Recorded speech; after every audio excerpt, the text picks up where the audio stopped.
So here's a bit of an indication of how much wheel travel this machine is going to have. So right now the rear, those wheels are actually literally hanging off the shocks. So normally they wouldn't hang quite that far down. I would have a limit strap on them. So right now the weight of that rear suspension is actually hanging on the piston inside that shock, and so wouldn't really want to run it like that, but I don't have the limit straps on yet. And the front, what I've done there is I put those wheels in the bottomed out position, because what I'm doing is I'm getting ready to figure out where I'm going to have those front shocks mounted on the top. Like I got to make a bit of a shock tower up in here. And if you guys remember how I located the shock position, if you guys remember how I did the back, remember with the cardboard on the back there and stuff? With the wheel down and also with the wheel up, and then I did like an X mark on the cardboard, and then I located where I wanted the shock. So I'm going to be doing the same kind of thing here, and so I'm just going to walk around here a bit with the machine. I'm going to show you a few things. So right now actually the suspension is kind of propped up here. I've got like a telescopic post here, and I made that for another project, but it's kind of handy now. I loosen off that handle and I put it right to where I want. So yeah, later on, then I'm going to drop this wheel down, and I've also got a 2x4 loosely under the wheel there. So I know that this is a wheels up position with this 2x4 like that, and then later when I want the lower position to figure out the shock mount, then what I'm going to do is I just cut this 2x4 down, the amount of travel that I want to put into it. I cut that amount of travel out, and then I set that wheel down onto the 2x4, and then then I know that's where I want the lower position. So when I made these spindles, you can see there's actually an angle. See that? Like this bolt here for the rod end, if it was straight up and down, it would be kind of like this, but now it's like, you see it's at an angle. Same thing with the tie rod, and the same thing with the lower mount too. So if I hadn't have done that, with the when the wheel is up, then these rod ends would be in good shape. I mean, they would have lots of room here, and but when the wheel goes down, then these rod ends wouldn't have enough room, and then they would start to bind, because they can only articulate so far. So because they're angled now, they're pretty well maxing out the articulation capabilities of these rod ends, and so that's pretty well maxed out in this position, and that means it's going to leave a lot more extra when that wheel hangs down, and it pretty well maxes it out on the bottom too. So that's why I've got that angle, see, built into that into all three of those.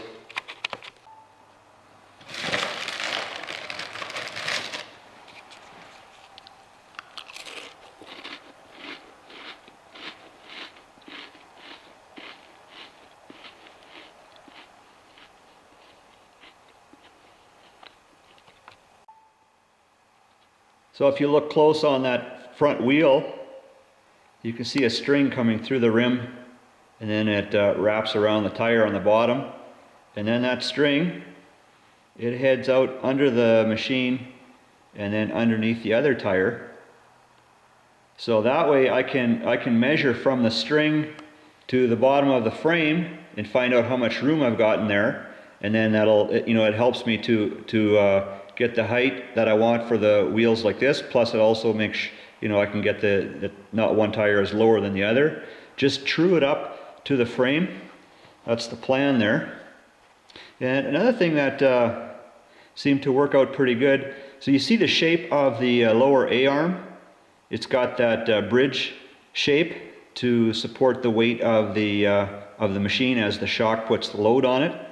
So that shape, it tucks up nicely, and it looks like it's not going to be in the way dragging when the suspension is bottomed out.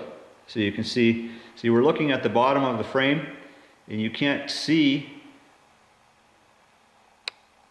you can just see the bottom of the A-arm. You can see like it's right about in the middle of the shot right now. it's like a quarter inch or something hanging down. That's about how much would drag. So that worked out actually pretty good. The shape of that it tucks up and away. So a couple of years back, me and a buddy, we went into the city and we took some first aid training. And so I remember the instructor went around the class, you know, at the beginning, just kind of like an introduction thing, and wanted to know a list of bones that each person had broken, I guess, just a way of just talking or whatever. And so when it came to my turn, then okay, well, I just started listing what I could remember, and so I talked for a while, and I think probably pretty well everybody there thought I was lying, because I had quite an extensive list, and but it was actually true. I actually, you know, the worst of mine was I broke my neck, and then years later I broke my back, and I broke my sternum, and I broke ribs, and I don't know. There's more. I did, you know, just had quite a good list, and so I pay attention now. It's taken me almost till now, and I still don't think I've totally got it. You know, I'm still kind of learning on this, but I'm actually starting to figure out that a guy can actually get hurt, and yeah, so I'm starting to pick up on that a little bit, but really I'm not all the way there yet. I'm slow on that department. But you see that string right there under the frame of the machine? So that's really actually pretty important.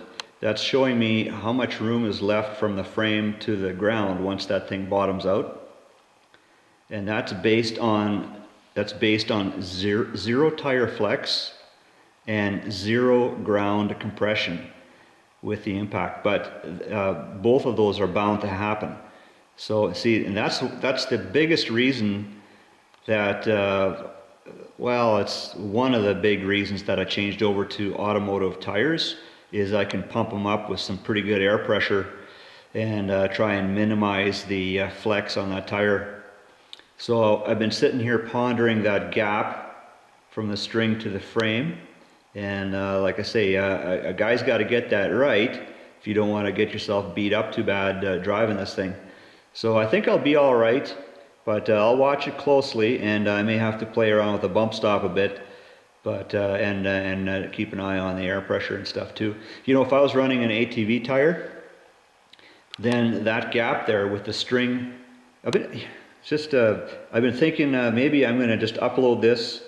And I'm just going to sit here and ramble for a while, and then we'll call it a video. But anyways, yeah, the ATV tire. So if I had an ATV tire in there, that tire would probably compress basically right to the rim.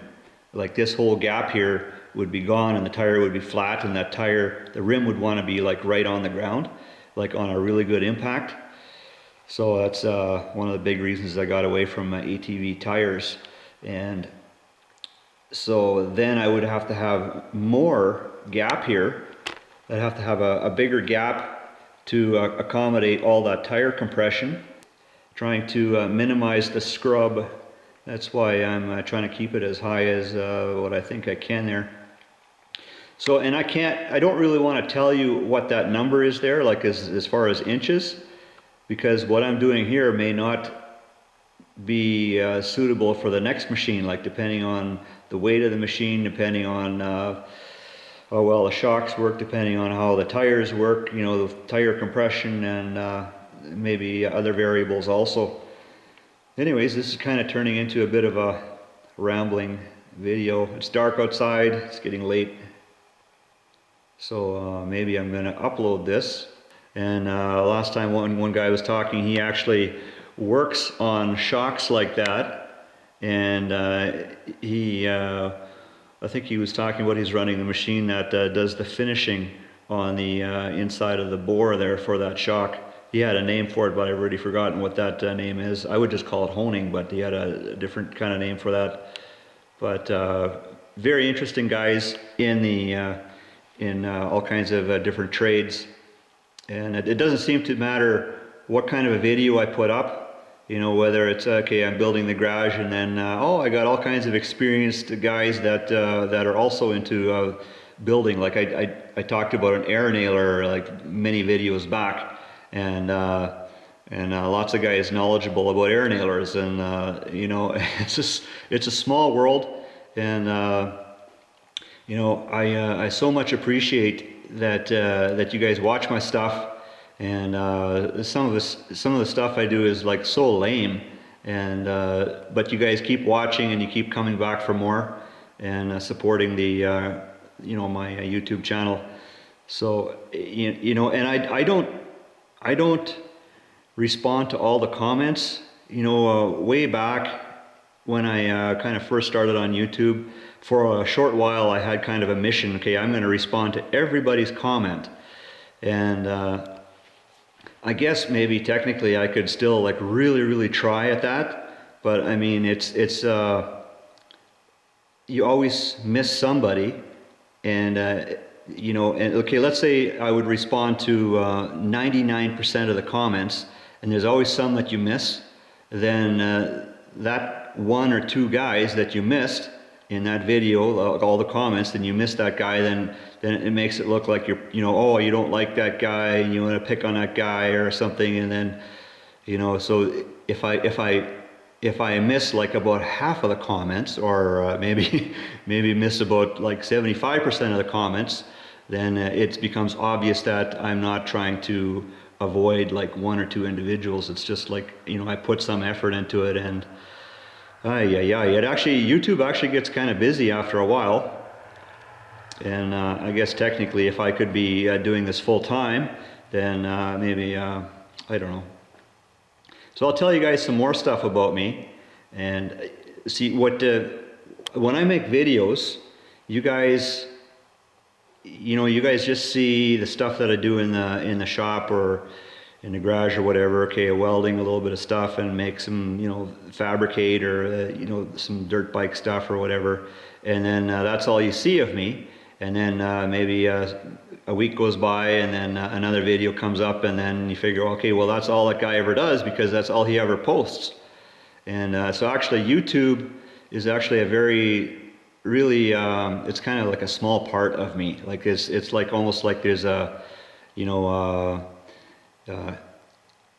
AKA Grota one. You know, when I'm at work, okay, what you guys don't know is I actually I've got a day job, and I've been there well over 20 years, and I would say that probably most of the guys most of the people that I work with at my workplace, they probably have no idea who Grota one is, because they refer to me by my real name.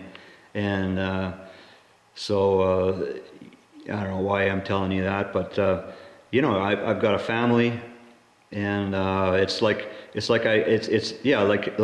AKA Grota one, you know, and AKA my other name. And then it's so, you know, this working on this thing is definitely not a full-time thing for me. I just when I feel up to it and I got some time, and then I'll put a little bit of time into it, and maybe quite some time goes by before I work on it some more. You know, I got some time now. I got a couple of weeks yet where when I'm not at work, and you know, things look like I can, I'm up to putting some time into it, then I'll put some time into it. But you know, summertime is probably going to be busy for me again, and with all kinds of stuff that I don't necessarily always make videos about. You know, I did a little bit last year. I showed some construction stuff that I was working on. You know, I did all the concrete work myself too, but I didn't make any videos of that, and whatever, this and that. So I did some videos on the solar installation.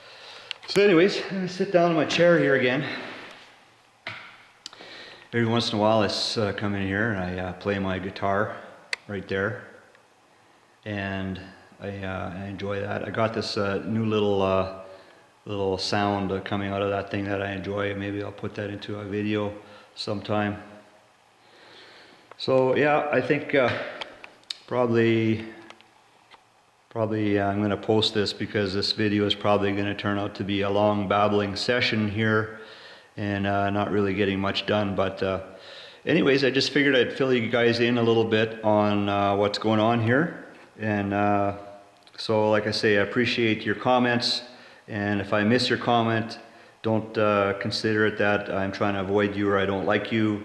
It's just, you know, I just don't respond to all the comments. I just, you know, it's just not happening. But so if I miss your comment, maybe I get you next time or that kind of thing. I do appreciate you guys watching, and very intelligent guys I've got watching and stuff, and pretty lucky to have the crowd that I do watching my videos, because there's like, where's all the haters, you know? Like, there's such a, I'm so lucky to have the crowd that I do, and that's for all you guys, you know. And like the likes, I watch the likes on my videos, and they're usually like right up there, and that's because of you guys, you know, especially the first part when when a video is first released. And then you get your regular viewers. They come in, and it's pretty easy to get likes out of regular viewers, it seems. And then and once the regular viewers have stopped watching, then it's like the video is released into the rest of the YouTube world, and then it's the people that don't know you that come and watch your videos, and they are kind of like they're not so, you know, lenient with the likes, you know. Then you're going to probably get some more thumbs downs and stuff. But even like my old videos got so much. They're doing all right, but it's because you guys have helped to send them off with your likes and stuff. Anyways, boy, that's a lot of rambling. I don't think you guys have heard me ramble like that for like a long time, or if ever. But I'm just sitting here talking to you guys like you're my friends, you know. And sometimes, you know, if you want to, I'm not the best at making videos, but if you want to know, like if somebody would ask me, how do I make a good video? Okay, first of all, I'm not an expert at it, and I don't, you know, so, but if I was to give advice, my advice would be talk to your video camera like you're talking to your friend. You know, if you get that down, talk to your video camera like you're talking to a friend, or like you're talking on the phone to your buddy. That's how you make a video. You know, try and you know, I was going to say try and be real, but I mean there's so much of my stuff that I go a little off the deep end, and that maybe that's not real stuff that I you know. But anyways, signing off, and so much I appreciate you guys. Thanks for watching.